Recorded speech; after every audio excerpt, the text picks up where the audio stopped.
आप सबको इनकरेज करते हो टू गो वेज। ये अच्छा मुझे भी नहीं लगता, मैं अगर करते हुए देख लूं तो मैं खा नहीं सकता। हमें भी अंदर से पता है कि हम गलत कर रहे हैं, पर फिर भी आप बिना किसी कारण के गलत कर रहे हैं। मेरी मर्जी है, मैं कुछ भी खाऊं। भाई तंग मत करना, आप पढ़े लिखे क्या करेगा? देगा।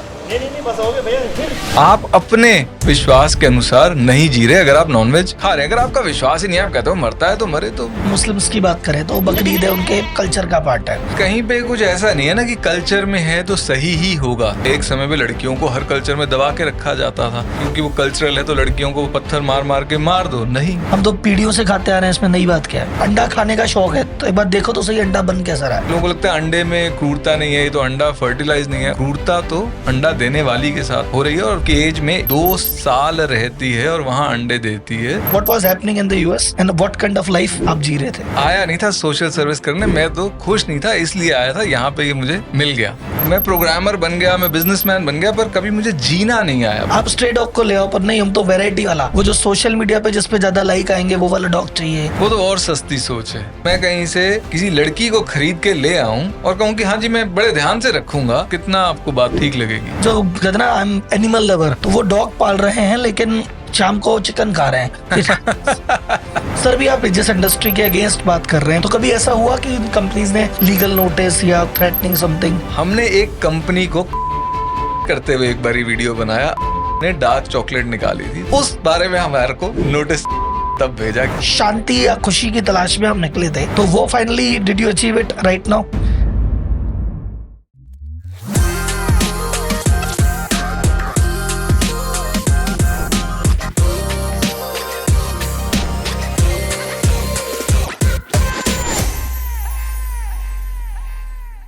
आज हम पॉडकास्ट करने वाले एक ऐसे व्यक्ति से जो इंडिया से यूएस गया तो जरूर, वहां पे बिजनेस भी किया, पैसा भी कमाया, सेटल भी हुआ, लेकिन उसे खुशी का एहसास नहीं हुआ। खुशी की तलाश में वापस आया इंडिया, केरल घूमा, हिमालय घूमा, हिप्पी बन गया, फिर फाइनली स्टार्ट किया कि खुशी अगर है तो दूसरों की सेवा में, और इंडिया में सोशल सर्विस की शुरुआत की। इनका एकमात्र उद्देश्य कि भैया जो सफरिंग है, जो दर्द है, उसको खत्म करना, ऐसी लाइफ जीना जिससे दूसरों को नुकसान कम से कम पहुंचे, और मेरा जीवन जब तक मैं जी रहा हूं दूसरों का भला करता चलूं। आज के हमारे गेस्ट हैं रॉबिन सिंह, जिन्होंने चालू किया है एक सोशल इनिशिएटिव पीपल फार्म करके। पीपल फार्म इनका घर है और उस घर में इन्होंने सोचा कि स्विमिंग पूल की जगह मैं गाय के लिए शेड बना देता हूं, बेडरूम की जगह मैं एक क्लिनिक बना देता हूं। ये अपने घर में क्लिनिक भी चलाते हैं, घायल जानवरों का इलाज भी करते हैं, उन जानवरों को अपने पास रखते भी हैं। जानवरों के प्रति क्रूरता ना हो उसको अवेयर करने के लिए एक मीडिया कंपनी चलाते हैं, इनका सोशल मीडिया पे पेज भी है। एक छोटा सा बिजनेस भी चलाते हैं, पीपल फार्म प्रोडक्ट्स, जिसमें आसपास की महिलाओं को काम भी देते हैं और उन्हें आर्थिक रूप से मजबूत बनाते हैं। तो कुल मिला के ऐसी जिंदगी जी रहे हैं जिससे हर व्यक्ति का कुछ न कुछ फायदा हो रहा है। तो आइए हम इनसे जानेंगे कि ये क्यों वहां से वापस आए, क्या इस काम में इनको खुशी मिल रही है। ये प्रमोट करते हैं कि सबको वेज हो जाना चाहिए, इनफैक्ट वेज नहीं वीगन हो जाना चाहिए। तो वीगन क्या होता है, कैसे बनते हैं, इंडिया में जानवरों के साथ कहां क्रूरता हो रही है, कैसे क्रूरता हो रही है, क्यों हमें नॉनवेज खाना बंद कर देना चाहिए, डेयरी बिजनेस पे क्या प्रॉब्लम है, सही मायनों में खुशी किसे कहते हैं, सही मायनों में सफलता किसे कहते हैं, और जीवन जीने का असली तरीका क्या है, जानेंगे आज के पॉडकास्ट में। तो आइए चलते हैं, मिलते हैं हमारे गेस्ट रॉबिन सिंह से। Welcome Robin ji to the podcast. Thank you sir, अब एक सक्सेसफुल टेक एंटरप्रेन्योर थे अमेरिका में, मतलब ये जो ड्रीम होता है पूरी दुनिया का कि इंडिया के हर बंदे का ड्रीम है यूएस एक बार जाना हो जाए। आप वहां जा भी गए थे, सफल भी थे, टेक काम कर रहे थे, वो सब छोड़ छाड़ के आप आए सोशल सर्विस करने के लिए, एनिमल सर्विस करने के लिए। अब इससे पहले मैं सब आपसे पूछूं कि भाई क्यों किया, क्या किया, उस समय क्या लाइफ थी आपकी जब वहां से आए, तो what was happening in the US and what kind of life आप जी रहे थे? एक चीज मैं बताऊंगा कि मैं आया नहीं था सोशल सर्विस करने, मैं तो खुश नहीं था इसलिए आया था। यहाँ पे ये मुझे मिल गया, ठीक है। वहां पे लाइफ मेरी ऐसी थी कि देखिए जो मुझे चाहिए था ना, कि भाई मेरा जो लाइफस्टाइल हो, अपना घर हो, एक हिस्टोरिक डिस्ट्रिक्ट मुझे पसंद था, वहां पे अपना घर था, 1920s में बना हुआ घर था, गाड़ी थी, रेस्टोरेंट में जाओ तो पैसे देख के ऑर्डर नहीं करना पड़ता था, और जो मेन चीज थी वो है कि ये लाइफस्टाइल अफोर्ड करने के लिए मुझे काम नहीं करना पड़ता था। तो सारा दिन घूमना फिरना, एक्सबॉक्स PS5 के दीवाने हैं सब। ठीक है, फिर देन वो वहां पे जब ये था, एक तो वो वाली लाइफ आप जी रहे थे, अब आपने सोचा कि यार वहां से निकल के आप इंडिया आए, क्या डिसीजन था, क्या था उस समय? ये बात है 2010 की, जब मुझे वो मिल गया था जो मुझे चाहिए था। भाई यूएस में पहुंचा था 2003 में, तब एक गोल था कि यार जॉब नहीं करनी, आजादी चाहिए। आजादी मिल गई। अब जब आजादी से जीवन जिया, फाइनेंशियल फ्रीडम फाइनेंशियल फ्रीडम भी, आपका लाइफस्टाइल वो हो, किसी को आपने जवाब नहीं देना, 24 घंटे आप जो चाहें कर सकें। और अब वो मैं कर पा रहा था, और अब मुझे लगा था कि मैं खुश महसूस करूंगा, लेकिन मैं खुश था नहीं। मतलब ऑफ कोर्स कुछ टाइम आप करते हो, ट्रैवल कर रहे हो, आप उसमें व्यस्त हो जाते हो, लेकिन जब आप थमते हो आपको लगता है कुछ तो है। तो मैंने देखा कि अंग्रेज लोग हैं सारे, खुद को खोजने भारत जाते हैं, हम तो है ही वहीं के, तो वहां जाके शायद कुछ निदान मिले समस्या का। एंड देन व्हाट हैपेंड, जब यहाँ पे आए कैसा स्टार्ट हुई जर्नी? अब जब यहाँ पे आया तो पहले था कि भाई अब क्या, तो एक जब मैं यूएस में ही था ना, तो वहाँ कुछ समय मैंने लाइब्रेरी में स्पेंड करना शुरू कर दिया था। तो वहां से, क्योंकि मुझे लगा कि यार मैं प्रोग्रामर बन गया, मैं बिजनेसमैन बन गया, पर कभी मुझे जीना नहीं आया। प्रोग्रामिंग करनी आ गई, सब आ गया, तो लाइब्रेरी में बहुत सारा समय स्पेंड करना शुरू कर दिया था। तो कुछ कुछ चीजें मुझे समझ में आ गई थी कि यार ये जो जिस तरह हम हैप्पीनेस को परस्यू करते हैं ना, कंज्यूम करके, एक तो इससे हैप्पीनेस मिलती नहीं है, दूसरा हम सफरिंग बहुत ज्यादा क्रिएट करते हैं। तो एक रोमांटिक्स आइडिया था कि भाई मैं अपना लैंड से रहूं, अपना खाना खुद उगाऊं इत्यादि। तो जब भारत आए तो पहले तो सबसे पहले केरल का रुख किया मैंने कि वहाँ पे एक साफ एनवायरनमेंट है, ज़मीन मिल जाएगी और वहाँ पे हम अपना उगाएंगे खाना। तो जब देखी मैंने किसानी वाली ज़िंदगी, तो मैंने कहा नहीं भैया रॉबिन, ये तो बड़ा मुश्किल काम है, और उसमें भी फिर तुम अगर मुश्किल काम कर भी लेते हो तो at the end of the day वही तो हो गया कि प्रोग्रामिंग की जगह तुम अब किसानी कर रहे हो और अपना खाना उगा रहे हो। इससे खुशी कैसे मिलेगी, बल्कि हाथ में छाले और पड़ेंगे। तो ऐसा था। फिर मतलब इसी तरह और चीजें करी। फिर बीच में लगा कि यार शायद ऋषि मुनि जाते थे, हिमालय जाते थे, तो हम भी हिमालय जाएंगे, शायद कुछ मिल जाए। तब वो मैंने जीप भी खरीद ली एक। अब वैसे तो कंजम्पशन के अगेंस्ट था मैं, लेकिन क्या होता है कि जब आप किसी चीज को नीड कह देते हो ना कि मुझे इसकी जरूरत है, हाँ, फिर आप उसको जस्टिफाई कर लेते हो। लाइक हिमालय में जीप तो लगेगी। तो ऐसे फिर ठीक उसके है, बाद वहां भी कुछ नहीं मिला, तो इसी तरह भटकता रहा मैं। 18 महीने भटका। फिर भटक के फाइनली। भटक के फाइनली फिर मैं ओरोविल में था। तो बीच में मैं हिप्पी बन गया था, तो वहां पे भी लगा कि भाई तुम ठीक है कंजम्पशन कम कर दी है, जीरो तो नहीं करी। अब जब तुम जी रहे हो और तुम्हें पता है कि तुम सफरिंग कॉज कर रहे हो, तो पता ना होता, पता भी है, खुद को अच्छा भी मानना है, तो मत जियो। तो मैं कहा ये तो विचार है ही नहीं सही। तो दिमाग में एक, बचपन में मेरे पिताजी जो है यूएन के साथ काम करते थे, तो जब मैं छोटा था तो पिताजी यूएन के साथ काम करते थे। ओरोविल नामक एक जगह उन्होंने बताई थी, एक इंटरनेशनल टाउनशिप है इंडिया में, एक अलग तरह की जगह है बहुत ही। तो फैसिनेटिंग लगी थी मुझे जगह, तो मैंने कहा यार वहीं जाता। ओरोविल है पौंडीचेरी के पास।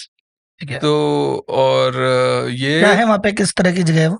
तो ये जो श्री औरोबिंदो है, उनका ड्रीम था। तो उनकी एक शिष्या थी जो मदर के नाम से जानी जाती है, तो उन्होंने सेटअप किया था। तो उनको ये था, तो जिस हिसाब से सेटअप है, तो इट्स अ फाउंडेशन, उनके पास लैंड है और उन्होंने अलग अलग प्रोजेक्ट्स को लैंड दे रखा है, जो प्रोजेक्ट्स ह्यूमैनिटी की प्रॉब्लम सॉल्व करना चाहते हैं। कोई साफ पानी पे काम कर रहा है, कोई ऑर्गेनिक फार्मिंग पे। This was the theory. तो जब मैं वहां गया तो ऑफकोर्स चीजें थ्योरी से थोड़ी बहुत फर्क होती हैं, बट मुझे उससे इतना फर्क नहीं पड़ा। मुझे वहां पे एक लेडी मिली, वो अमेरिकन थी, बूढ़ी थी, एनीमिक थी और पैसा भी नहीं था। वो क्या करती थी, रेस्टोरेंट से झूठन इकट्ठा करती थी और उन्होंने 40-50-60 उनके पास कुत्ते थे, उनको वो खिलाती थी। तो वो मेरी लाइफ में आप कह लो एक टर्निंग पॉइंट था। इतनी सारी चीजें हो रही थी, तो वहां पे दो चीजें मुझे लगी। एक तो भाई कि भाई उसके पास कुछ नहीं है, वो अभी भी दे रही है, तुम्हारे पास सब कुछ है, अभी भी तुम अपनी खुशी खोज रहे हो। थोड़ा एक वो लगा कि भाई धिक्कार है तुम पे, थोड़ी लानत सी महसूस हुई। दूसरा, जो मेरी मॉम है वो काफी फ्रीडम फाइटर फैमिली से थी, तो वो बचपन से यही कहती थी कि भाई तुम्हारे पिताजी जो है ना, ये पैसे की बात करते हैं, बेकार है ये बात।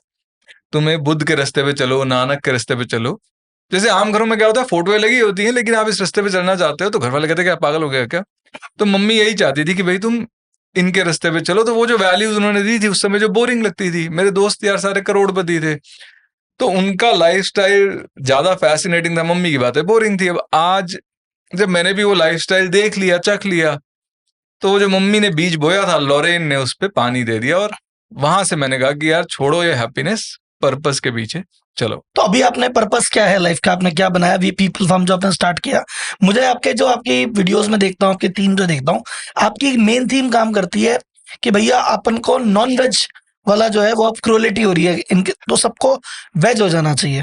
तो ये थीम मैंने आपकी देखी, तो आप सबको इंकरेज करते हो टू गो वेज, वाई सो? मैं इसको इस तरह देखता हूं कि देखिए, अगर आपका मानना यह है कि मैं एक अच्छा इंसान हूं, तो जाहिर सी बात है आप कहेंगे कि और दूसरे को दुख पहुंचाना बुरा है। तो मैं कहता हूं कि देखिए, नॉनवेज के पीछे काफी दुख होता है, तो आप अपने विश्वास के अनुसार नहीं जी रहे अगर आप नॉनवेज खा रहे हैं। अगर आपका विश्वास ही नहीं है, आप कहते हो मरता है तो मरे, तो कोई आर्ग्यूमेंट नहीं है। तो मैं जस्ट एक अवेयरनेस कर रहा हूँ, जो मेरे दिमाग में आया मैं वही लोगों को बता रहा हूँ। भाई जैसे, लेकिन ये तो कल्चर बात हो गई ना। जैसे मान लो मुस्लिम्स की बात करें तो बकरीद है, उनके कल्चर का पार्ट है। या अपन कहते हैं कि अलग अलग में, क्रिश्चियन में कोई पर्टिकुलर ओकेजन है कि यहाँ पे यार ये चीज खाते ही हैं। या मान लो अपन बात करें दिल्ली वगैरह में, या फिर पंजाबी कल्चर में बटर चिकन बिना तो क्या मतलब है जी।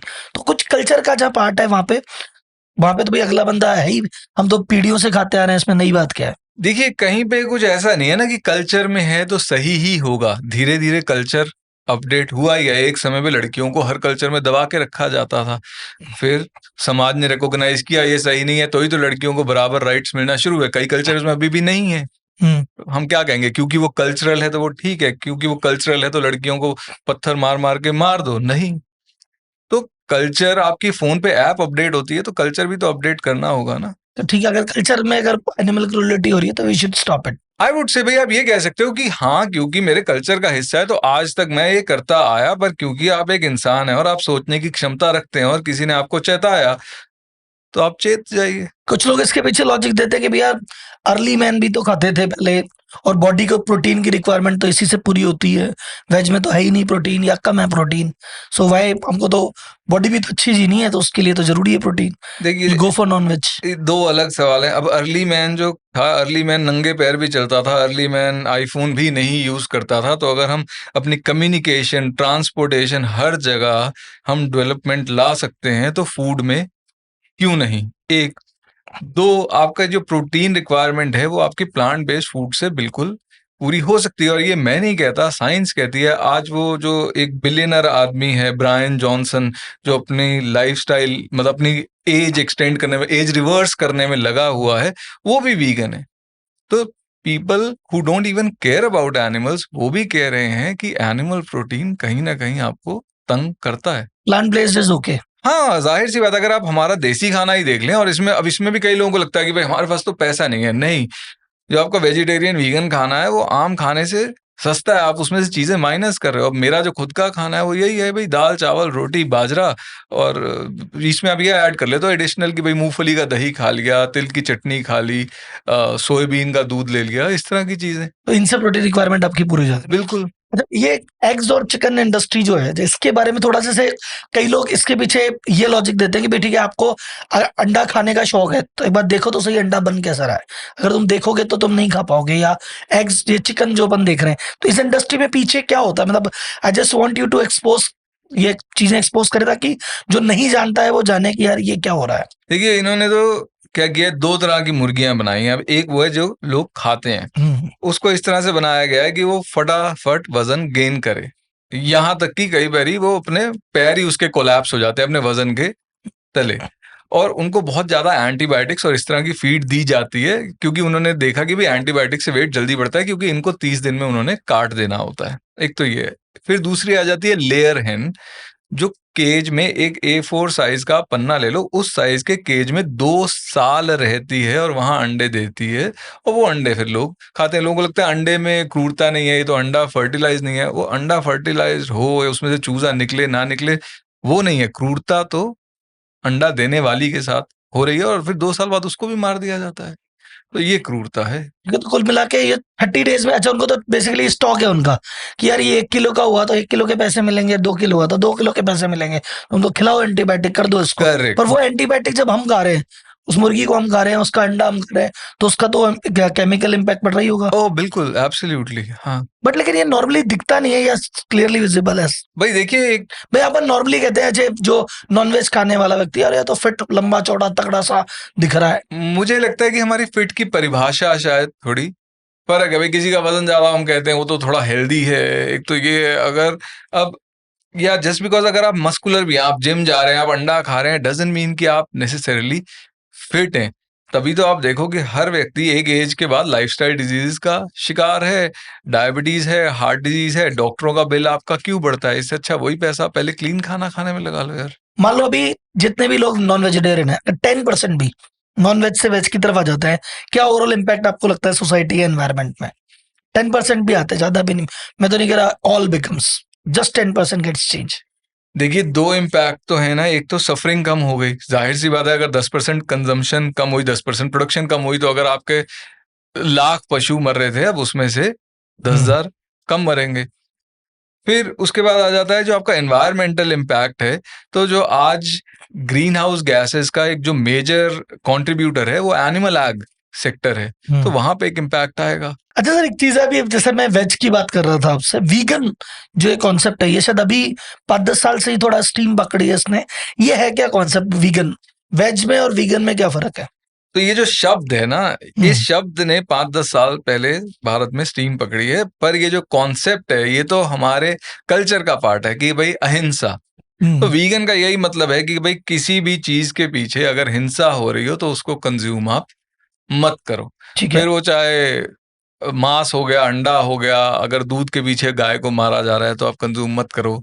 चमड़ा, और आप देखो हमारे कल्चर में है ही ना कि भाई चमड़े की चप्पल मत पहनो, खास कर तभी तो मंदिर में उतरवाते हैं। तो vegan is not different than ahimsa. Vegan is equal to ahimsa, बिल्कुल। Because most people say it's वो कॉन्सेप्ट है, तो बड़े लोगों की बातें हैं भैया, अमीर लोगों की बातें हैं, इनके तो चोचले वर्ड यूज किया जाता है वीगन पार्ट को लेके मोस्टली। देखिए क्या है कि जो कैपिटलिज्म है ना, वो हर चीज को लेके अपना फायदा निकालने की कोशिश करता है, और सेम चीज वीगनिज्म के साथ हुई है। अब आप देखो, जैसे मैं फटा कपड़ा पहनता हूं, मैं इसलिए कहता हूं कि यार जब अगर सिलाई करके मेरा कपड़ा चल रहा है, मैं नया क्यों खरीदूं? मेरा फंडा है कि कंजम्पशन कम हो, कपड़े के पीछे भी सफरिंग तो हो ही रही है।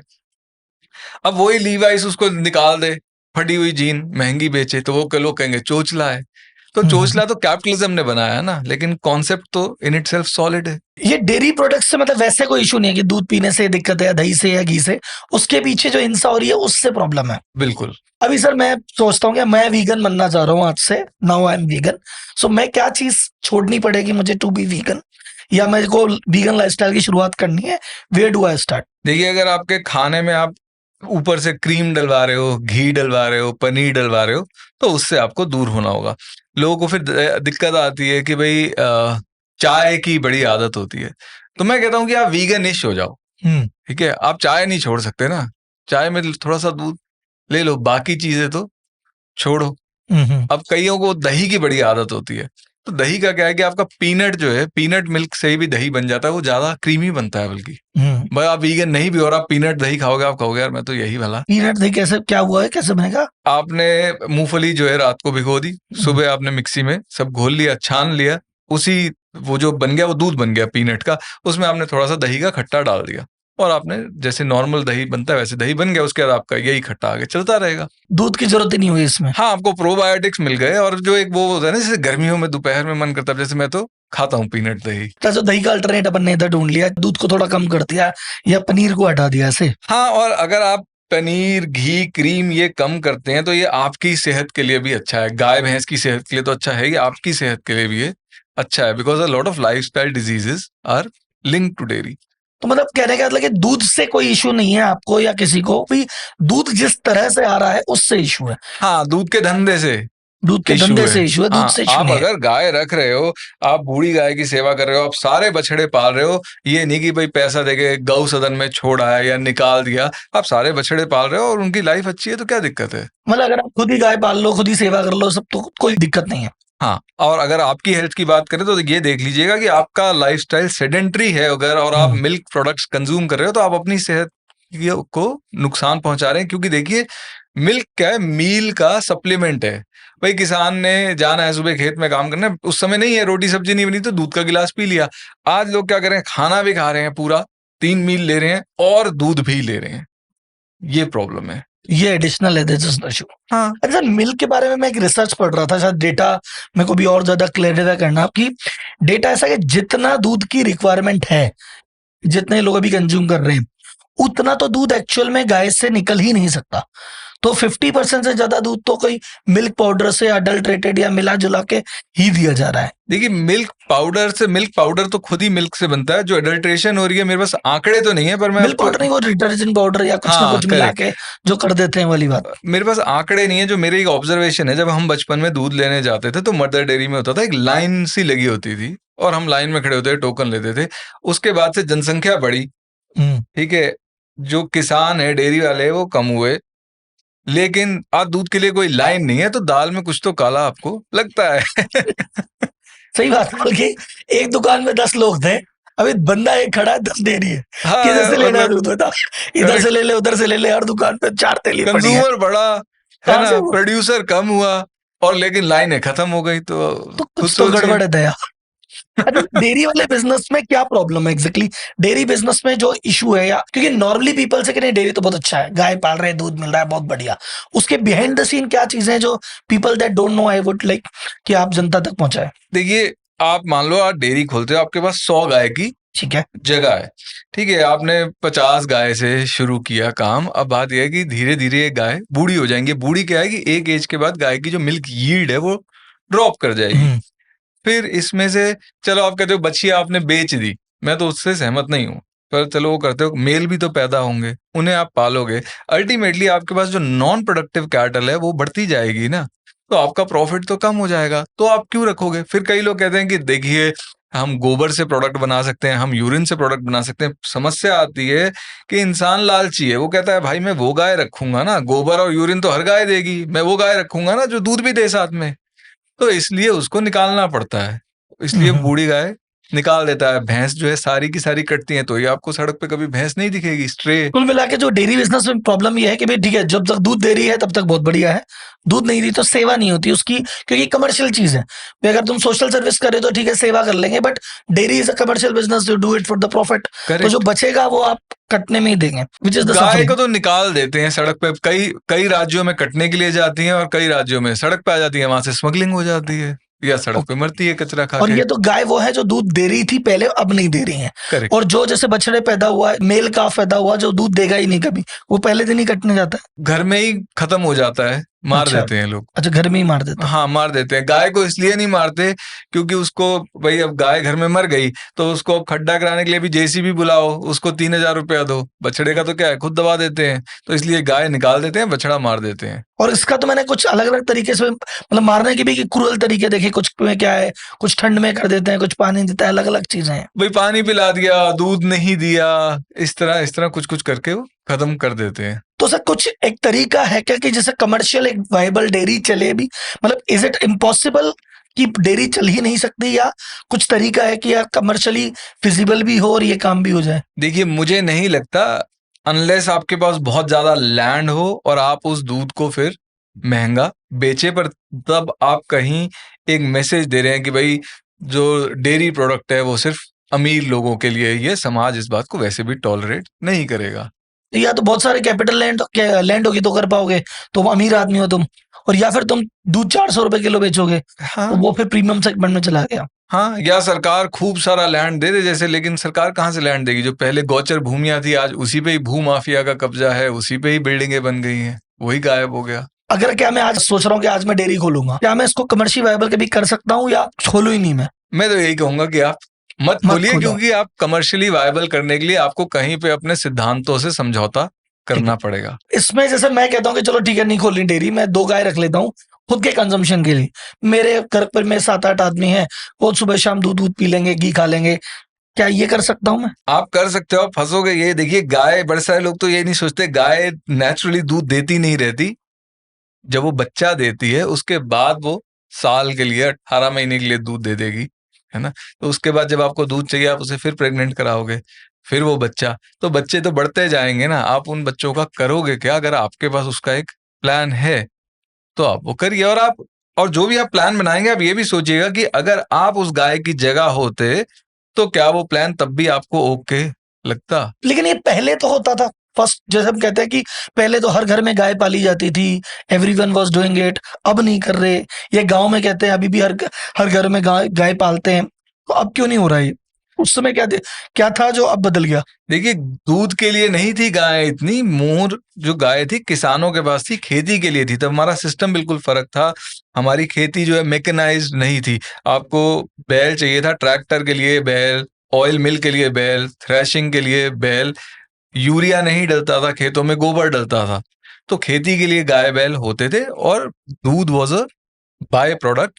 और फिर जनसंख्या कम थी, लैंड ज्यादा था, उसी के अब 2 बच्चे हो गए, लैंड हाफ में डिवाइड हो गया, फिर 2 बच्चे हो गए, तो लैंड तो बढ़ता जा रहा है, लैंड कम होता जा रहा है, फिर शहरीकरण भी हो रहा है ना, तो लैंड वहां भी जा रहा है, खेती मैकेनाइज हो गई, तो सारा सिस्टम ऐसा हो गया है कि आज डेयरी सस्टेनेबल नहीं रही। यदि मतलब जो भी चीज हो रही है तो कुछ मिलावट वगैरह है उसके चक्कर में हो रहा है तो हो रहा है, अदरवाइज नॉट पॉसिबल। हाँ, मुझे तो नहीं लगता कि मुमकिन है। जहाँ डेयरी चल रही है वहीं हो रहा है या गौशालाएं जो चलती है वहां भी ऐसा हो रहा है? देखिए, गौशालाएं तो वो हो गया ना आपका ओल्ड एज रिटायरमेंट होम वाली बात हो गई भाई, जहां पे जिसने अपनी गाय निकालनी है वहां पे छोड़ा है। पर वहां पे जो मैंने गौशालाएं देखी हैं जितनी, वहां पे वैसा रख रखाव नहीं होता जैसा होना चाहिए। और अगर रख रखाव वैसा होगा, देखिए अब गाय है, गाय की एज मान लेते हैं 15-16 साल है, 7-8 साल की उम्र में गाय को सड़क पे छोड़ दिया था, तो 7-8 साल अभी वो जिएगी ना, तो वो 7-8 साल गौशाला में जिएगी, तो फिर गौशाला और गाय को कैसे लेती रहेगी? तो वहां पे हमारे यहाँ तो जो गौशालाएं मैं देखी हैं, साल 6 महीने के अंदर अंदर जो गाय बैल बछड़े आते हैं वहां खत्म हो जाते हैं, ताकि वो और फिर लेते रह सकें। अच्छा बताओ, नया है आप पुराना लॉट क्लियर हो जाता काइंड हाँ, ऑफ। जैसे मुझे कहा गया था कि हमारे वाली गौशाला चला लो, मैंने कहा जी मैं चला लूंगा, अगर आप 100 की कैपेसिटी दे रहे हो मैं 100 ले लूंगा, और फिर जब तक वो 100 है मैं उसके बाद नहीं लूंगा। आप फिर मुझे ये मत कहना कि जी अब ये जो सड़क पे गाय आ रही हैं, किसान चिल्ला रहे हैं, भाई किसानों का खेत खाते हैं जो ये बेसहारा गाय बैल होते हैं, तो फिर जब किसान चिल्लाएंगे आप वो बेसहारा गाय बैल मेरे यहाँ लेके आओगे, मेरे यहाँ तो जगह बनेगी नहीं, क्योंकि जो हम रखेंगे तो 8 साल बाद वो बनेगी। मरेंगे नहीं। हाँ, फिर आप हमें मत कहना, फिर नहीं दी उन्होंने मुझे गौशाला। सर पेट्स पे अपन बात करते हैं, पेट्स पे भी आप काफी बात करते हैं कि जैसे फॉर एग्जांपल लोग कहते हैं कि जैसे मैंने एक सोसाइटी का भी आपको एग्जांपल बात ही कर रहे थे ना कि मेरी एक सोसाइटी है जिसमें घर है, मैंने सोचा यार कि भी गाय पाल लें। अब वो अब आप मुझे बता रहे प्रैक्टिकल चीज, वो तो मैं पाल लेता तब मुझे ये प्रॉब्लम आती, फिर मैं देखता क्या करना है क्या नहीं करना है।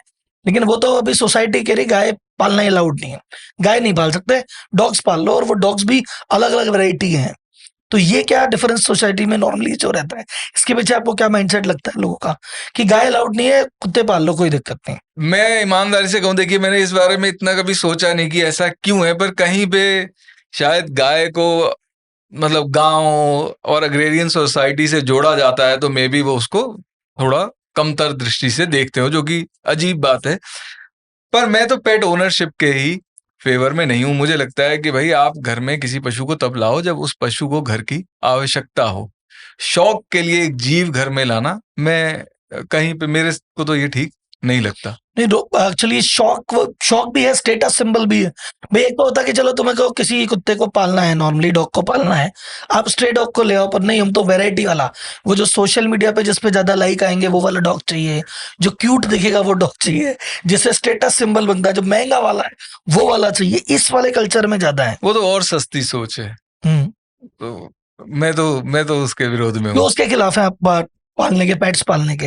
भाई आप कहीं पे ऑब्जेक्टिफाई कर रहे हो किसी जीव को, भाई वो जीता जागता जीव है, उसकी भावनाएं हैं, उसको मतलब वो समझदार होते हैं। जस्ट बिकॉज वो हमारी भाषा नहीं बोलते डजंट मीन कि वो समझदार नहीं है। उनका एक पूरा, लेकिन वो कहते हैं जो पालने वाले कहते हैं हम तो बहुत ध्यान रखते हैं, हमारा तो बेटे जैसा है, हम तो खूब टाइम से खिलाते हैं, टाइम से पिलाते हैं, हम तो इसके मतलब कई लोग तो जो अच्छे कपड़े पहनाएंगे, कुछ उसकी ड्रेस भी आ रही है, मैं तो देख रहा था पेट स्पा भी है आजकल।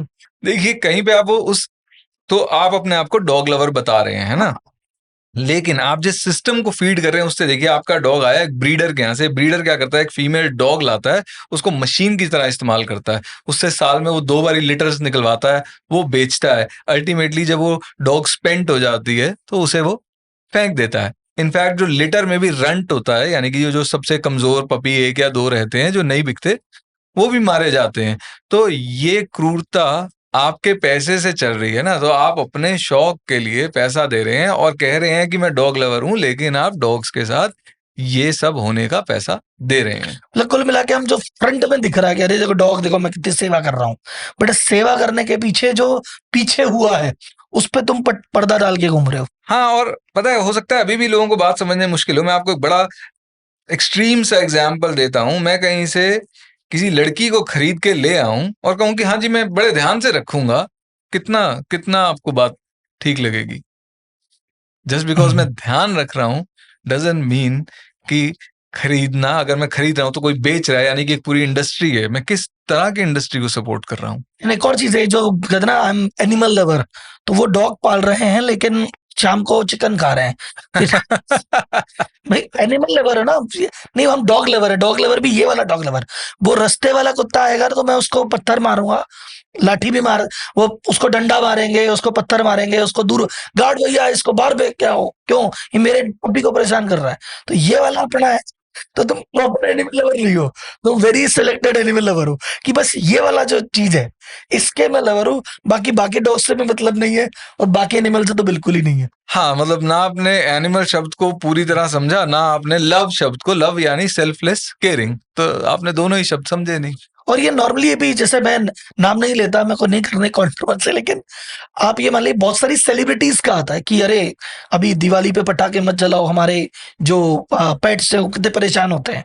फिर वो उनका शाम को इंस्टाग्राम पे पोस्ट आता है कि आज हम ये वाली करी खा रहे हैं, आज ये वाला चिकन खा रहे हैं, आज वो वाला खा रहे हैं। तो वो सब आधे एनिमल लवर है। जो एम्पैथी का घेरा है हर किसी का अलग अलग होता है। किसी का रहता है बस मेरा अपना और अपना परिवार, कोई थोड़ा कुत्तों तक एक्सटेंड कर देता है, कोई आगे गाय का सोच लेता है, कोई हर पशु का सोचता है, इस तरह रहता है। एक सर आपने जैसे अब कहते हैं कि अगर कुत्ता पालना ही है किसी को तो स्ट्रे डॉग को पालो, कम से कम उसको कुछ मिल जाएगा, ऐसा कुछ। हाँ, मैं कहता हूँ कि भाई दोस्त बनाए जाते हैं, खरीदे नहीं है। अगर आप एक डॉग घर ला रहे हैं, वो दोस्त है ना, तो आप उसे खरीद क्यों रहे हो? आप उसकी जरूरत में उसकी मदद करो, और ये दोस्ती की एक अच्छी शुरुआत है। एक आपने सर दिल्ली में डॉग स्टरलाइजेशन का काम किया था, व्हाट वाज दैट, वो एक्सपीरियंस क्या था, मतलब आपने क्यों किया था, क्या कर रहे थे और क्या उसका फायदा या वो है? तो जब हम लॉरेन के साथ मैंने काम करना शुरू किया ना, तो जब वो 40, 50, 60 डॉग्स की मदद कर रही थी ऑरोविल में, तो उसके बाद काम करते हुए मुझे लगा कि यार ठीक है, हम इनकी सफरिंग कम कर रहे हैं, पर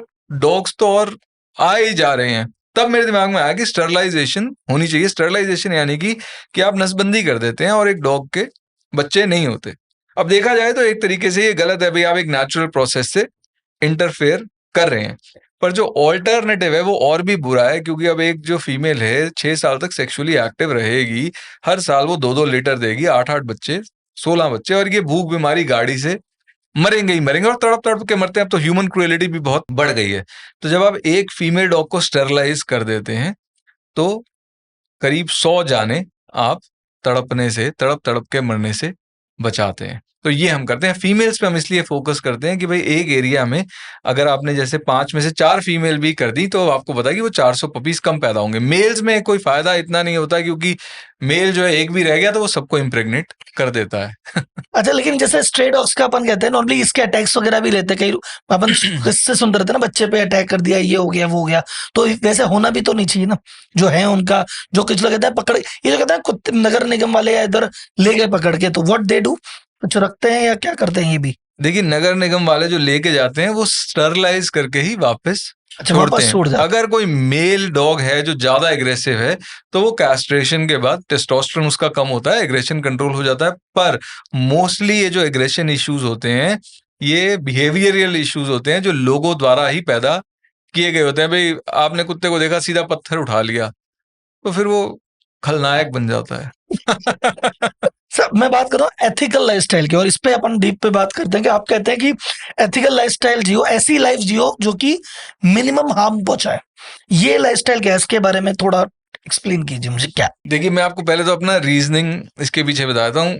मुझे था कि जैसे बचपन से लगता है कि भाई अच्छा करना है, बुरा नहीं करना, पर मेरे को लगता है क्लियर अच्छे बुरे की परिभाषा मिलती नहीं। तो मैंने बुरे की जो परिभाषा चुनी वो चुनी फिजिकल पेन, क्योंकि अमीर गरीब काला गोरा आदमी औरत, इंसान कुत्ता गाय केचुआ, हर कोई दर्द को अवॉइड करता है। और आप तो मुझे लगा कि अच्छा, अगर हर कोई दर्द को अवॉइड करता है तो ये मेरा एक पैरामीटर है कि दर्द जो है कम से कम कॉज करना है। फिर मैंने देखा कि हम जीने के लिए ऑफ कोर्स आप कंज्यूम करेंगे, खाना भी कपड़ा भी, और कंजम्पशन के पीछे प्रोडक्शन होती है। और इस जिस इंडस्ट्रियल सिस्टम में आज हम रह रहे हैं, वो प्रोडक्शन जो है बहुत ज्यादा सफरिंग कॉज करती है। आप एक बेसिक सी चीज ले लो कि भाई चावल, आप कहते हो कि मैं तो मांस अंडा दूध कुछ नहीं, मैं सिर्फ चावल खाऊंगा। अब चावल भी जहां उगेगा पहले जंगल कटेगा, फिर जी पानी भर दिया जाएगा, तो जो सांप थे उनके बिलों में पानी घुस गया, चूहों के बिलों में पानी घुस गया, फिर हल चला तो केचुए मरे, घोंगे मरे, तब चावल उगा। उसके बाद चावल हार्वेस्ट होगा, आप तक आने के लिए पैकेजिंग चाहिए, ट्रांसपोर्टेशन चाहिए, सड़कें चाहिए, इसके लिए पेट्रोलियम चाहिए, माइनिंग के लिए कहीं और जंगल कटेगा। तो हर चीज के पीछे इतनी सफरिंग है कि सफरिंग कॉज किए बगैर आप जी नहीं सकते। अब जीना तो नहीं छोड़ सकते, तो मैंने कहा कि भैया 2 चीजें मैं करूंगा। एक, जो चीज अनावश्यक है वो तो छोड़ ही दो, तो मांस, अंडा, दूध, शराब, सिगरेट। फिर उसके अलावा जो चाहिए भी वो कम से कम खाओ, तो चावल खा लो, खीर मत खाओ। ठीक है, तो ये दिस इज है, मिनिमल हार्म थिंग। ये लेकिन ये 50% ऑफ द इक्वेशन है। फिर भी अब आप जीने के लिए तो तब भी हार्म कर रहे हो, तो फंस जाते हो फिर कि जी क्यों रहे हो। तो फिर मैंने कहा कि अब जीना है तो इसीलिए जीना है कि 2 ऑप्शन है, या तो खत्म कर लो, उसका कोई फायदा नहीं है, दुनिया तो एज इट इज चलती रहेगी, सफरिंग होती कोई रहेगी। कार्बन क्रेडिट का कॉन्सेप्ट है ना कि भाई ठीक है, इतना आप वो कर रहे हो तो इतना अच्छा काम कर दो कि ठीक है यार, मैं एक हाँ। फैक्ट्री चला रहा हूँ, उससे प्रदूषण होता है, मैं क्या करूं, लेकिन फैक्ट्री तो चलाऊंगा, मैं एक काम करता हूँ, उतने पेड़ लगाना चालू कर देता हूँ। ये ऐसा कुछ ऐसा मतलब नॉट एग्जैक्टली, पर जो फैक्ट्री का उद्देश्य बदल दिया। तो मैंने कहा कि जीने का उद्देश्य ही बदल दिया कि जीना तो है, पर जीना किस लिए? पार्टी करने के लिए, मजे करने के लिए नहीं। जीना इसलिए कि सफरिंग कम करनी है। तो उसीलिए हम एक एनिमल रेस्क्यू चलाते हैं, अवेयरनेस करते हैं। ठीक। एक मिनिमलिज्म की आपने बात करते हैं कि मिनिमलिज्म फॉलो करना चाहिए, व्हाट इज दैट? जैसे मैंने अभी आपको कहा कि भाई जो भी अनावश्यक है उसका इस्तेमाल मत करो, वही है मिनिमलिज्म मेरे लिए। तो मिनिमलिज्म का नॉर्मली मैं कॉन्सेप्ट देखता हूँ कि भाई ठीक है, जैसे कपड़ा है कम पहनो, जूते कम, 10 जूते ना हो तुम्हारे पास, करेक्ट, 2 जूते हैं तो that is 4 shirt is like that. जितने की आपको आवश्यकता है। देखिए, नीड्स और डिजायर्स वाला डिफरेंस है ना। तो आपको जो नीड के लिए चाहिए कि उसके बिना तो आपका काम चलेगा ही नहीं। अब मेरे पास जूता नहीं है तो मैं चल कैसे पाऊंगा, यहाँ तक कैसे आऊंगा, है ना। तो वो नीड्स आप पूरी करो, डिजायर्स को जितना हो सके कंट्रोल में लेकिन करो। इसको फैमिली में कैसे अप्लाई कर सकते हैं? जैसे मान लो फैमिली में हस्बैंड वाइफ है, मैं कह रहा हूँ कि यार minimalism, I will follow minimalism, मैं तो बस अब 2 शर्ट पहनूंगा, बस 2 शर्ट ही पहनेंगे, खराब होगी जब जाके तीसरी लेके आएंगे। लेकिन वाइफ कह रही भैया हमको तो 10 साड़ी चाहिए, देन तो देखिए, जो उनकी मतलब वो तो उनका फैसला है ना, तो वो तो आप रिस्पेक्ट करेंगे ही। उनका लेकिन मिनिमलिज्म पूरा फॉलो नहीं होगी। मैं फॉलो करना चाहता हूँ कुछ मेरी आंखों के सामने, मैं कह रहा हूँ कि यार इतना मत रखो चीजें, वो तो आएगी, सामने वाले को कैसे मना करोगे आप? देखिए, मैं तो सामने वाले को नहीं मना करता, मेरे को तो होता है कि मैं ऐसे जीऊंगा। अब कई चीजें वहां पे आप फंसोगे जहां पे आपको मान लो कि इकट्ठे घर बनाना है आपको, जी मैं तो मिट्टी के घर में रहूंगा, वो कहे मुझे महल चाहिए। वहां पे आप देखो आपके लिए क्या जरूरी है, आपका रिलेशनशिप है, आपके एथिक्स। वहां पे थोड़ी वॉर आ जाएगी। अब बात करते हैं, मैंने एक चीज देखो सर, अभी आपकी स्टोरी से अगर शुरुआत से लेके मैं अब तक का कोई दे पाया, और स्पेशली जो शुरुआत में बताया कि सक्सेस का मीनिंग आपके अकॉर्डिंग क्या है, रीजन मैं पहले इसका बैकग्राउंड बताता हूँ। लोग बाग ये कह रहे हैं कि भैया अगर मैं कुछ अचीव कर लूं, मेरे पास अच्छी गाड़ी, अच्छा घर, अच्छी लाइफ हो, यही तो जीवन का सार है। लोगों के पास ये है नहीं, तो लोग उसके लिए भाग रहे हैं। अब आप तो उसके तरफ भागे भी और पा लिए, और पाने के बाद कह रहे हैं यार this is not the answer. So then what is happiness और what is success according to you? देखिए, सक्सेस तो बड़ा सिंपल है मेरे लिए कि एक गोल होना और उसकी ओर आप चल पाए। अगर आप ऐसा कर पा रहे हैं तो आप सक्सेसफुल हैं। ठीक है। जैसे मेरा एक गोल है कि मुझे दुनिया में सफरिंग बढ़ने से कम करनी है और मैं उसकी ओर काम कर पा रहा हूं, तो मैं मानता हूं कि मैं सक्सेसफुल हूं। हैप्पीनेस की मेरी डेफिनेशन जो मुझे समझ में आई वो ये है, happiness is absence of suffering. Happiness कोई ऐसी यूफोरिक स्टेट नहीं है कि आप हमेशा उसमें रह पाए। जैसे जो जॉय होता है, भाई आपका भाई आया बड़े समय बाद, आपको अच्छा लगा, वो जो अच्छा लगा आप वो परमानेंटली वैसा अच्छा नहीं लग सकता, क्योंकि अगले दिन आप यूज टू हो जाओगे। आपने गाड़ी खरीदी, पहले दिन अच्छी है, 1 महीने बाद उतना आपको जॉय नहीं देगी। तो happiness is absence of suffering. आप फिजिकल पेन में नहीं है, आप इमोशनली सफर नहीं कर रहे, वेरी इंपॉर्टेंट। एंड थर्ड, आप एग्जिस्टेंशियली सफर नहीं कर रहे। आपके पास ये सवाल नहीं है यार मैं आखिर जी ही क्यों रहा हूं। तो ये, और मेरे को लगता है एग्जिस्टेंशियल सफरिंग की वाली बात कहेंगे, ये मोस्ट ऑफ द लोगों के लाइफ में आती ही नहीं है। भाई जैसे मैं बोल रहा हूँ, मैं गरीब आदमी हूं और मैं कह रहा हूँ अगर एक दिन मैं खुद का घर बना लूंगा तो मजा आ जाएगा। पर मैं तो खुद का घर बनाने का सपना 20 साल की उम्र में आया, और उसको पूरा करते करते 40 साल हो गए, 60 साल की उम्र में तो मैंने घर बनाया। मैं कहता हूँ चलो यार अब मेरा घर बना लिया, लेकिन अब निकल गया वो तो टाइम पूरा, उसकी वो एक गोल बनाया, उसके चलते चलते चलते टाइम पास हो गया। अब तुम्हारा दूसरा गोल है कि यार अब तो बेटा बड़ा हो गया या पोता हो गया है, इसके लिए कुछ कर लूं, उसमें हो गया जीवन खत्म। एग्जिस्टेंशियल क्राइसिस उसको आएगा जो कहेगा यार 10 गोल बनाए थे, हो गए अचीव, अब क्या करूं बैठ के? अब आपका जो यही था ना, आपने कहा पीएस आप यूएसपी पहुंच गए, आप यूएस पहुंच गए, आपने कहा था यार मैं फाइनेंशियली फ्री हो जाऊं, फाइनेंशियली फ्री हो गए, अच्छे रेस्टोरेंट में खाना भी खा रहे हो, रह भी रहे हो, गाड़ी भी चला रहे हो, पीएस वो सब खेल रहे हो, फिर आप बोले यार अब सब कुछ चल ही तो रहा है, आपने कहा अभी भी मजा नहीं आ रहा। तो वो तो आदमी जब एक लेवल पे 10 चीजें अचीव कर लेगा तब आएगा ये। देखिए दो तीन चीजें हैं। एक तो एग्जिस्टेंशियल सफरिंग हर किसी के तो देखिए नहीं आएगा, जिसकी लड़ाई मतलब उसका संघर्ष ही यही है कि रहना खाना, वो तो उसी में कहाँ से आएगा? हाँ, सही बात है। उसी में ही वो उसी नीड्स में फंसा हुआ है। पर बहुत से लोग हैं जो इससे ऊपर हैं, वो क्या करते हैं, वो जो अपना गोल है ना, वो गोल पोस्ट शिफ्ट करते रहते हैं। उसका अगर गोल था घर हो गाड़ी हो, घर गाड़ी मिल जाएगी उसको, फिर वो कहेगा बड़ी गाड़ी बड़ा बड़ा घर। घर।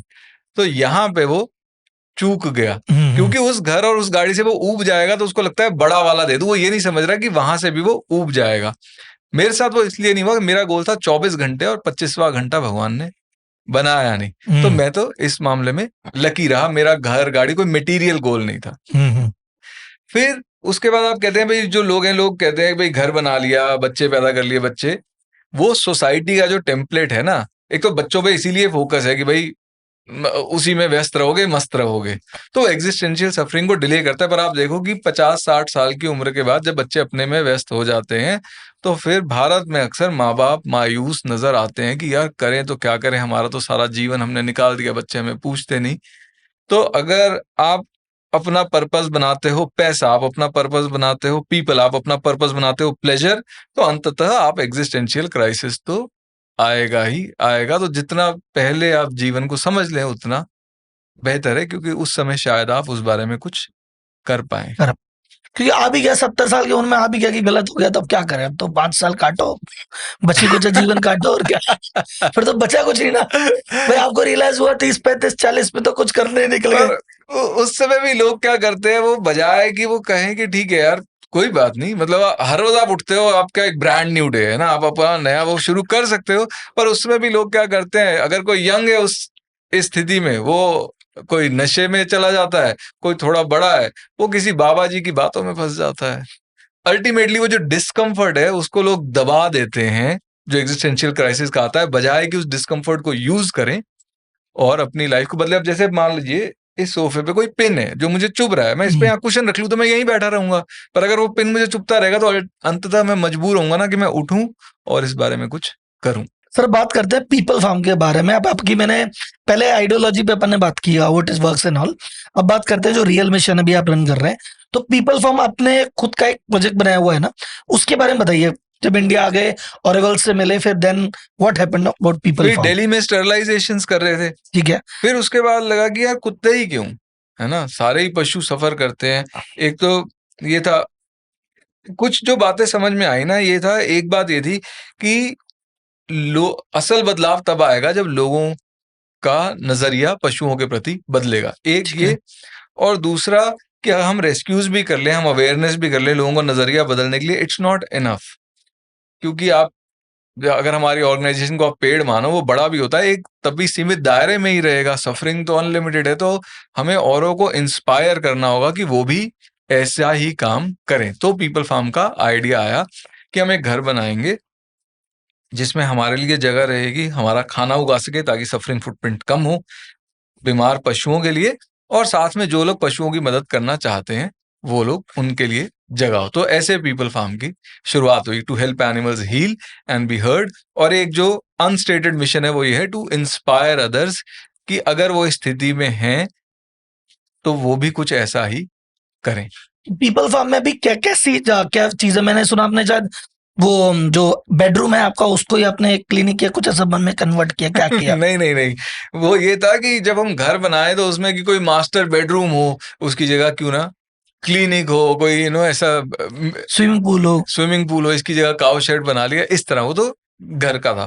अब पीपल फार्म में क्या है, जो हमारा क्लिनिक था वो होते होते इतना बड़ा हो गया, इतने केसेस आना शुरू हो गए कि हमको फिर एक अलग से हॉस्पिटल खोलना पड़ा। तो पीपल फार्म में हॉस्पिटल है। फिर हमारी, अब पहले खुद ही मैं वीडियोस वगैरह बनाता था, अब हमारा पूरा एक मीडिया टीम है, हम एक एनिमेशन स्टूडियो भी चलाते हैं, तो कार्टून्स वीडियोस के माध्यम से लोगों को अवेयर करते हैं।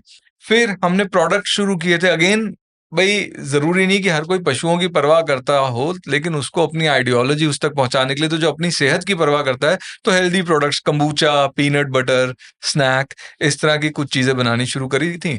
तो शिवानी जो मेरी मिसेज है, उसको विमेन एम्पावरमेंट का हमेशा से था कि कुछ करूं, तो उसको एक दिशा मिल गई। उसने कहा कि भाई लड़कियों की जेब में 4 पैसे होंगे तो वो एम्पावर होंगी ना, तो गांव की लड़कियों के साथ वो पीपल फार्म प्रोडक्ट्स चलाती है। फिर हम चलाते हैं एक फार्म स्टे, जिसमें जैसे वॉलंटियर्स हैं वो आके रह सकते हैं, जो भी लोग ये लाइफस्टाइल एक्सपीरियंस करना जैसा चाहते भी हैं। मैं एक्सपीरियंस करना चाहता है, कोई भी जो ऑडियंस सुन रहा है, तो वो कैसे पीपल फार्म तक आए, आप क्या करियर, पहली बात तो कैसे आए, और व्हेन ही विल जो आएगा तो क्या एक्सपेक्ट करेगा? तो हमारी वेबसाइट से आप जैसे संपर्क करेंगे, आप अपनी बुकिंग करा लेंगे फार्म स्टे की। जो आएंगे तो बड़ी बेसिक मड हाउस है, कच्चे घर हैं, जहाँ पे आपको रहने को मिलेगा। हाँ, बाथरूम जो है वो वेस्टर्न बाथरूम है, क्योंकि लोगों की प्रेफरेंस रहती है। जो मील्स हैं वॉलंटियर्स और सबकी, वो कॉमन रहती हैं। 3 मील्स हैं दिन में, तीनों वीगन मील रहती है। तो एक बेसिक वो रहता है। अगर आप साथ ही में कहते हैं कि भाई मैं सिर्फ एज ए गेस्ट नहीं आना चाहता, मैं वॉलंटियर भी करना चाहता हूँ, तो जो हमारा वर्कलोड है इस तरह डिवाइडेड है: फूड, मेडिसिन, वाटर के लिए स्टाफ, क्योंकि 365 दिन वो तो होना ही है। जो एनरिचमेंट वाला काम है, जो लेबर ऑफ लव वाला है कि पशुओं की सफाई, एनरिचमेंट, खेलना, टिक्स निकालना, वो सब काम फिर आप एज वॉलंटियर करेंगे। पर हम लोगों को यही कहते हैं कि भाई अगर आप रूल्स नहीं फॉलो कर सकते तो ये जगह आपके लिए नहीं है। अगर आप बोर हो जाते हो, ये जगह आपके लिए नहीं है, क्योंकि एक पेस बहुत फर्क है। यहाँ पे दिल्ली में 8 बजे लाइफ शुरू होती है, हमारे यहाँ 8 बजे अंधेरा हो जाता है, सब घर में होते हैं। अभी टिपिकल डे क्या है आपकी लाइफ का, या पीपल फॉर्म में व्हाट हैपेंस? मेरा और पीपल फार्म का काफी इंटरलिंक्ड है। तो पीपल फार्म में वर्क आवर्स है 9 to 1 है, और एकदम मिलिट्री की तरह ही हमारा चलता है। 1 बजे फिर 8:30 ब्रेकफास्ट होता है, 9 बजे वर्क डे शुरू होता है 9 to 1। 1 से 2 लंच की ब्रेक रहती है, फिर उसके बाद 2 से 6 फिर से काम चलता है। 1 घंटा अपना लोग जो भी करना है, उसके बाद 7 बजे डिनर होता है। तो ये पीपल फार्म का वर्क स्केड्यूल है। मेरा जो दिन है वो 8 बजे शुरू हो जाता है, क्योंकि मेरे को पहले डॉग वॉक्स करानी होती हैं। ब्रेकफास्ट में स्किप करता हूँ, मैं इंटरमिटेंट फास्टिंग करता हूँ। तो मुझे होता है कि मैं अपनी मील्स 8 घंटे में ले लूँ। तो मेरा ब्रेकफास्ट रॉ होता है 12 बजे। उसके बाद अब मैंने जिम जाना शुरू कर दिया है, क्यों मुझे कोई ऐसा व्यक्ति अभी मिला नहीं जो पीपल फार्म को चला सके, तो मुझे लगा अपने ही लाइफ स्पैन को बढ़ाना होगा। तो मैंने जिम जाना शुरू किया है। तो और फिर मैं वो घंटा कवर करने के लिए मैं 7 बजे तक मतलब कुल करता मिला हूँ। के जो अपने भी, मैं समझ पा रहा हूँ, मुझे करेक्ट कीजिएगा में, कि मैं काम की भागदौड़ से परेशान हो गया हूँ। मैं रिलैक्स करने के लिए एक ऑप्शन है कि मैं एक 5 स्टार होटल में जाके आराम कर रहा हूँ, और या किसी स्पा कर रहे हैं, एक तरीका। दूसरा तरीका हो गया कि ठीक है यार, मैं पीपल फार्म चलता हूँ, मैं वहाँ बैठता हूँ, नेचर के बीच में रहता हूँ, एनिमल्स के बीच में रहता हूँ, कुछ हेल्दी खाता हूँ, और उस एनवायरनमेंट में रहता हूँ। तो वो एक तरह का मेरा लेजर ब्रेक टाइप हो गया, ये प्लान कह हाँ, सकते एक हैं, तरह का डिटॉक्स हो जाएगा आपका। डिटॉक्स वगैरह हो गया। हाँ, कि 2-4 दिन आ गए तो मेंटल रिलैक्स हो गया, 4 चीज हो गई, उसके लिए आ सकते हैं। हाँ, आ सकते हैं। अगेन अब वो आपके लिए रिलैक्सिंग रहेगा या पेनफुल रहेगा, वो आप आपके पे ऊपर है। निर्भर करेगा। वो एक्सपीरियंस कैसा आपका हुआ करेक्ट है ना, क्योंकि डिटॉक्स के बाद तो अच्छा लगता है, लेकिन डिटॉक्स के दौरान जरूरी दौरान नहीं कि अच्छा अच्छा नहीं लगे। ठीक है, सर पीपल फार्म में जो भी है आप कर रहे हैं, क्या क्या प्रोडक्ट आप सेल करते हैं? प्रोडक्ट्स में हम कुछ चीजें तो उगाते हैं, जैसे हल्दी उगाते हैं, मोरिंगा उगाते हैं, वो बेचते हैं। फिर जो हम प्रोडक्ट्स बनाते हैं, पीनट बटर है, एक चिवड़ा है जैसे वीगन स्नैक है, हमारी कुछ एनर्जी बार्स हैं, रॉ हैं। ये कंबूचा हमारी काफी पॉपुलर है, ये एक फर्मेंटेड टी है, गट के लिए काफी अच्छी होती है। ठीक है, तो ये सारी चीज बनाते हैं, और इसमें गांव की जो महिलाएं हैं उनकी मदद करके बनाते जी, हैं। पूरी जो शिवानी की टीम है वो महिलाओं की है। कंबूचा में क्योंकि जो पतीले वगैरह हैं वो ज्यादा भारी रहते हैं, तो उसमें एक जो है हमारा कितने लोग वर्क कर रहे हैं अभी उस एरिया में लगभग? हमारे जो सारे प्रोजेक्ट्स में अक्रॉस ऑल प्रोजेक्ट 60 लोग हैं हमारी टीम में। क्या बात। और इसकी फंडिंग के लिए हाउ डिड यू, जैसे फंडिंग कैसे होती है आपकी, फाइनेंस? तो देखिए, मीडिया, प्रोडक्ट्स, फार्म स्टे, ये तो अपना ही खर्चा निकाल लेता फार्म है। स्टे मतलब जो वहां से पे लेते होंगे आप, जो भी जो लोग आते हैं वो रहते हैं, वो पे पीपल करते फार्म हैं। का हो गया, ठीक है। हाँ, जो प्रोडक्ट्स हो गया, प्रोडक्ट्स अपना निकालता है, मीडिया अपना निकालता मीडिया है। क्या? मीडिया जो हमारे वीडियोस होते हैं, तो जो वीडियोस में एडवर्टाइजमेंट आती है फेसबुक पे, यूट्यूब पे, हम अवेयरनेस के जो वीडियोस बनाते हैं, कार्टून बनाते हैं। जो पीपल फार्म हॉस्पिटल है वो प्राइमरीली डोनेशंस पे डिपेंडेंट है। और डोनेशन वगैरह के लिए आप जैसे वॉलंटियर्स वगैरह हैं? जो भी लोग देखिए, जैसे जो सोशल मीडिया के माध्यम से हम जुड़े, अब हम डोनेशन मांगते नहीं है, क्योंकि हमारे साथ ये शुरू से एक लिमिटेशन थी कि भाई अगर पैसा मांगा तो लोग कहेंगे जो अवेयरनेस वाला काम कर रहे हैं तो पैसे के लिए कर रहे हैं। तो हमने कहा भाई जो आ गया आ गया, नहीं तो जेब से डाल लेंगे, ऐसा करके। लेकिन वो राम जी की कृपा से जो लोग हमारे साथ जुड़े हैं, कोई पॉकेट मनी बचा के भेजता है, कोई गृहिणी है वो अपना पैसा बचा के भेजती है, पति को ना बताए, तो इस तरह हमारे को 50, 100, 1000, 10,000 करके हमारा पूरा खर्चा निकल आता है। हमने हॉस्पिटल भी बनाया। कोई व्यक्ति डोनेट करना चाहता है तो क्या वे है आपसे जुड़ने का या डोनेट करने का? हमारी वेबसाइट पे लिंक है डोनेट का, तो वहां पे आप दे सकते हैं, यूपीआई से, क्रेडिट कार्ड, जिससे भी। डेफिनेटली सर, डेफिनेटली, बिकॉज मतलब वी वुड, मैं कोशिश करूंगा आपका मैसेज ज्यादातर लोगों तक पहुंचे, बिकॉज ये मैसेज ज्यादा तक पहुंचे, पीपल फार्म की कहानी लोगों तक ज्यादा थैंक यू। पहुंचे। सर भी आप जिस इंडस्ट्री के अगेंस्ट बात कर रहे हैं, मैं बोलूंगा डेयरी इंडस्ट्री की बात कर रहे हैं, तो बड़ी बड़ी फर्म्स इंडिया में है, उस पे नेशनल इंटरनेशनल एमएनसीज भी हैं बहुत सारी। डेयरी पे अपन ने बात करी, तो एग्रीकल्चर पे अपन बात करते हैं, कंजम्पशन पे आप बात करते हैं, तो कभी ऐसा हुआ कि उन कंपनीज ने पुशबैक किया या कुछ लीगल नोटिस या थ्रेटनिंग समथिंग? देखिए, हम तो हमेशा कंज्यूमर को कहते हैं कि ये हो रहा है तो तुम अपनी कंजम्पशन कम करो। हमने एक कंपनी को कॉन्ग्रेचुलेट करते हुए एक बारी वीडियो बनाया। अमूल ने डार्क चॉकलेट निकाली थी, तो हमने कहा कि ये बड़ा अच्छा कदम है भाई, एक चॉकलेट निकाली, इसमें दूध नहीं है। उस बारे में हमारे को नोटिस अमूल ने तब भेजा कि भाई हमारा नाम मत यूज करो, क्योंकि वो टाइटल में कैंसर भी था, कुछ ऐसा था, तो उन्होंने कहा मत करो। हमने कहा कि भाई ठीक है, कौन इन पचड़ों से पड़ेगा, हमने वीडियो डाउन कर दिया। मतलब कुल मिला के जब आप क्वेश्चन कर रहे थे तो किसी ने कहा थैंक यू बोला तो आगे वापस? ठीक है, मतलब life is mysterious, life is अलग तरीके से। हाँ, पर वैसे कभी कोई ऐसा हुआ नहीं हमारे साथ। सर एक्चुअली मैंने एक चीज देखी, आप काफी वोकल हैं, मतलब किसी ने कुछ गलत होता देखते हैं तो आपकी वीडियोस आ जाती है, कभी किसी व्यक्ति पे, किसी कंपनी पे, संस्था पे, अगर आपको लगता है तो आप कह देते हैं कि यार ये है, उसका कुछ इम्पैक्ट नहीं आया कभी? नहीं, या आपको ऐसा लगता है भाई ठीक है, जो हो रहा है कर रहा है, अपन क्यों बीच में पड़े? नॉर्मली कहते हैं ना कि आई सी यार ये गलत कर रहा है, बट इग्नोर करना, अपन को क्या मतलब? देखिए, but you don't take to just push. अगर मुझे लगता है कि बोलने का कोई फायदा ही नहीं है, वहां पे मैं नहीं बोलूंगा, फालतू में कंट्रोवर्सी क्रिएट करना। पर मुझे अगर कहीं पे लगता है कि हाँ बोलने का इम्पैक्ट है, तो मैं बोलूंगा। मैं तो भाई, मैं जी सफरिंग कम करने के लिए रहा हूँ। तो सर जी अब चलते हैं अपन पॉडकास्ट के अंत पे, और लेकिन एक सवाल मैं जो आपसे पूछना चाहता हूँ, मतलब मैं जैसे कहता कुछ व्यक्ति ऐसे हैं जिनको ऐसा लगता है कि हर 2-5 साल में, जैसे मैं मेरे एग्जांपल से बात करता हूँ आपसे, कुछ व्यक्ति है मेरे जीवन में कि मुझे लगता है कि यार मैं परेशान हो गया, टेंशन आ गई, दिमाग समझ नहीं आ रहा, तो मैं उनके पास जाता हूँ, बैठता हूँ, 1-2 दिन रिलैक्स होता हूँ, दोस्त चार्ज कर देते हैं, फिर मैं 1-1.5-2 साल निकाल लेता हूँ, फिर दुख उठाता हूँ, फिर उधर चले जाता हूँ। तो आज से आपसे मिलके लग रहा है कि मेरी लाइफ में वो व्यक्ति आप शायद होंगे कि जब मैं बहुत ज्यादा परेशान हो जाऊंगा ना जीवन से, मैं लूंगा यार भाई साहब रॉबिन भाई, फिर आपसे बात करके लगेगा नहीं यार ठीक है, life is good, life is okay. So अब सर जिस शांति या खुशी की तलाश में हम निकले थे एट द एंड, तो वो finally did you achieve it right now? हाँ, एब्सोल्युटली। एब्सोल्युटली। कुछ समय लगा, क्योंकि जब शुरू में पीपल फार्म शुरू किया तो मैं रोता भी था। मैं लिटरली कई बार मैं रोया भी हूँ कि यार मैंने ये क्या करा अपनी लाइफ के साथ। भाई चॉइस कोई है नहीं, जीना तो ऐसे ही है, क्योंकि सफरिंग कॉज कर रहे हो तो सफरिंग कम करनी पड़ेगी। पर वो एक लाइफस्टाइल छोड़ के गांव में रह रहे हो, खाना भी शुरू में अजीब, रनिंग वाटर तक नहीं था कंस्ट्रक्शन में, और फिर आप इतनी सफरिंग देखते हो, गाय बैल आ रहे हैं, एसिड फेंक दिया, ये वो, तो मतलब वो होता है ना कि जो पता था वो भी हाथ से गया और नया भी कुछ हाथ में आया नहीं, पर करना ही है। पर कुछ सालों बाद मैंने रियलाइज किया कि मैं सैटिस्फाइड हूँ, मैं कंटेंट हूँ। भाई जैसे कहते हैं ना कि अगर आज मैं खत्म हो जाता हूँ तो मैं कहूंगा कि हाँ यार मैं ठीक हूँ। तो फिर मैंने सोचा इस बारे में कि यही वो खुशी है जो मुझे चाहिए थी, पर ये आने में इतना समय क्यों लगा। तो मुझे पता लगा कि लाइफस्टाइल एडिक्शन होता है हमारा, जिसे छोड़ने में एक समय लगा, और एक हम होता है कि ये पीरियड है, ये टफ पीरियड है, वो जब आप निकाल लेते हो ना, और तब आपका जो दिमाग है जहां पे वो जो फील गुड है वो प्लेजर से ले रहा था, अब वो जो फील गुड है वो डूइंग गुड से लेता है। पर आपको उसको समय देना होगा उस एडजस्टमेंट का। एक्चुअली मेरी इस बारे में एक किताब भी आ रही है। हाँ सर, मैं आपने डिस्कशन हुआ था, बताइए सर नई किताब के बारे में बताइए, आपकी कब तक आ रही है, किस नाम से आ रही है, क्या है उसके अंदर, क्या कवर किया आपने? ये है हैप्पीनेस हैपेंस। ठीक है। Happiness for those who have everything else. जैसे आपने कहा ना भाई, अगर आपकी लड़ाई रोटी कपड़े की है तो पहले तो आपको वो पूरी करनी पड़ेगी। तो किताब उनके लिए जो उससे आगे बढ़ चुके हैं फिर भी खुश नहीं है। तो जो कुछ मैंने सीखा जिंदगी में, जो जो सवाल मैंने पूछे, जो मुझे सही दिशा में ले गए, तो वो सब मेरे को ये था कि मैं डॉक्यूमेंट कर दूं। शायद क्योंकि मुझे कोई ऐसी किताब मिल गई होती तो शायद मैं इस जगह पहले पहुंच गया होता, तो मैंने इसलिए लिखी है। और एक कॉपी हमारे पास भी भेजना, मतलब बता देना, हम खुद ही बाय कर लेंगे। 100% अगस्त में आ रही है, साइंड कॉपी मुझे भेज देना एक आप।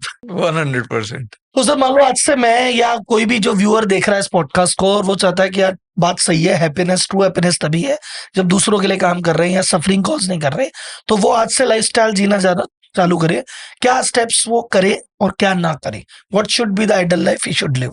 देखिए, मुझे लगता है अपनी लाइफ रेडिकली एकदम चेंज करना हर किसी के लिए पॉसिबल नहीं होता। मैं ये कहूंगा कि आप जो भी कर रहे हैं ना, एक सवाल उठाइए कि मैं ये क्यों कर रहा हूं, है ना? तो जब आप ये सोचेंगे तब आप अपने आप जो नेगेटिव चीजें हैं उनसे हो सकता है दूर होते चले जाएं। अगर आप 10 जीन खरीदते हैं, हो सकता है आप एक खरीदे, तो आप चीजें जो आपको लगता है कि आप गलत करें उसे आप कम करते जाइए। फिर एक सवाल आता है कि मैं आखिर जी ही क्यों रहा हूं? भाई जी रहे हो तो सफरिंग तो आप कर ही रहे हो। तो अगर आप भी इससे एग्री करते हैं कि भाई हम सफरिंग कॉज करें, सफरिंग कम करनी चाहिए, तो जरूरी नहीं है कि आपको पशुओं की मदद करनी है। कोई भी ऐसा व्यक्ति जो आपसे लेस फॉर्चुनेट है, जो अपनी मदद नहीं कर सकता, आप उसकी मदद कर सकते हैं। आप किसी ऑर्गेनाइजेशन के साथ जुड़ सकते हैं, आप व्यक्तिगत तौर पे कर सकते हैं। देखिए, लाइफ में कोई ऐसा दिन नहीं होता जब आपके पास कुछ ऐसा ना हो जो आप किसी और को ना दे सको। मैं कहता हूं कि आप चींटियों के लिए रस का चूरा भी करके डाल सकते हो। तो आप लाइफ में एक अच्छा काम ऐड कर लो। जैसे गर्मी है, आप घर में मिट्टी का बर्तन रख लो, पानी रख लो, बर्ड्स आके पी लेंगे, वो भी जीव ही हैं, है ना? तो ऐसा करो। लेकिन कुछ आपने बुरा करना कम किया, कुछ अच्छा करना बढ़ाया। थर्ड चीज, आपको किसी और को, अपने दोस्तों को ये करने के लिए इंस्पायर करना है, तभी वो एक चेन सी बनेगी। और जब आप एक कदम ये लोगे ना, उसके बाद आप देखोगे आपको किसी को सुनने की जरूरत नहीं पड़ेगी, आप खुद ब खुद उसी रास्ते पे चल पड़ोगे। गुडनेस करोगे, गुडनेस अट्रैक्ट करेगी ना। एब्सोल्युटली। तो सर अभी आप इतना अमेजिंग वर्क कर रहे हो for the environment and for the animals, तो अगर कोई व्यक्ति कुछ पीपल फार्म के लिए करना चाहता है तो हाउ ही कैन कंट्रीब्यूट और how he can associate with the people farm in spreading this mission? देखिए, बड़ी सारी चीजें हैं। मैं कि हमारे को जो सबसे ज्यादा दिक्कत आती है हमारे यहाँ से पशु अडॉप्ट कराने में। अब हमारा है तो हॉस्पिटल, करते करते हमने 50 पशु अडॉप्ट कर लिए हैं। तो आप हमसे जो भी अडॉप्ट कर सके, अगर आप हमसे डॉग अडॉप्ट कर सकते हैं, गाय बैल तो मुश्किल है, अगर आप हमसे डॉग अडॉप्ट करें, ग्रेट। अगर आप वॉलेंटियर करना चाहते हैं, आप हमारे यहाँ आ सकते हैं। आर्थिक तौर पे सपोर्ट करना चाहते हैं, आप हमारी वेबसाइट से डोनेट कर सकते हैं। बाकी मैं कहता हूँ आप जहां पे भी हैं, अगर आप वहां पे, क्योंकि हम तो वहां पे नहीं है, वहां पे पशुओं की मदद कर रहे हैं, तो हम जुड़े हुए हैं, क्योंकि हमारा उद्देश्य सेम है। It's not about a brand नहीं है, हम कोई रिलीजन नहीं है। तो आप अच्छा काम कर रहे हो जहां पे आप हो, आप हमारे साथ जुड़े हुए हो। अमेजिंग सर, रॉबिन जी आपसे मिलके बहुत मजा आया पीपल फॉर्म के बारे में जान के। और Thank मतलब you. अगर जैसा आप सोच रहे हैं, अगर वैसा हर शहर में 10 लोग भी सोचने लग जाएंगे तो world would be a very different place. Thank you Robin ji, thank you. Thank you.